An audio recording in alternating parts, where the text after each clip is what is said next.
আমার ব্যক্তিগত ঘনিষ্ঠতা হলো থানার গারদে, জেলখানার অন্ধকার প্রকোষ্ঠে সেই সময়ের দিনগুলোতে যাদের সঙ্গে অন্তরঙ্গতা সৃষ্টি হয়েছে, সেই ভালোবাসা এবং সেই হৃদ্যতা একটু ভিন্নতা হয়, সেই হৃদ্যতার মধ্যে গভীরতা বেশি থাকে।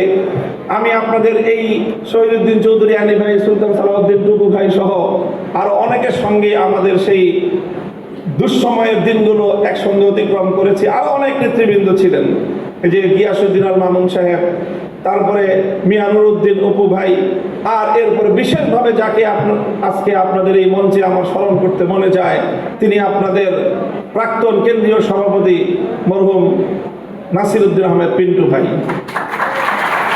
আমার জন্মস্থান আমাদের লালবাগের যিনি নেতা, যাকে নির্মমভাবে মৃত্যুর দিকে শুধু ঠেলে দেওয়া হয়েছে বলবো না, বরং যাকে পরিকল্পিতভাবে হত্যা করা হয়েছে। জাতীয়তাবাদী ছাত্রদলের একজন কেন্দ্রীয় সভাপতি পিন্টু ভাই কেমন ছিলেন, একটি কথা শুধু আপনাদেরকে স্মরণ করিয়ে দিতে চাই, যেন আপনারা তার আদর্শের অনুসরণ করতে পারেন। আমি একদিন গারদ থেকে 2013 সালের জেলখানার ইতিহাস বলছি। আমি 2013 সালে আমি যখন জেলে, পিন্টু ভাইও তখন জেলে, একই জেলে ছিলাম আমরা, কাশিমপুর হাই সিকিউরিটি কেন্দ্রীয় কারাগারে।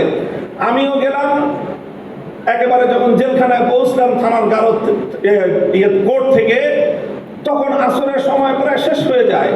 আমি পথিমধ্যে আসরের নামাজ পড়তে সক্ষম হয়েছিলাম। পিন্টু ভাই আলাদা আরেক গাড়িতে গেলেন, কিন্তু তিনি আসরের নামাজ পড়তে পারেন নাই। আমি ওই কারাগারের অফিস কক্ষে ওনার জন্য অপেক্ষা করছিলাম যে উনি আসলে হয়তো একটু কথা বলবো।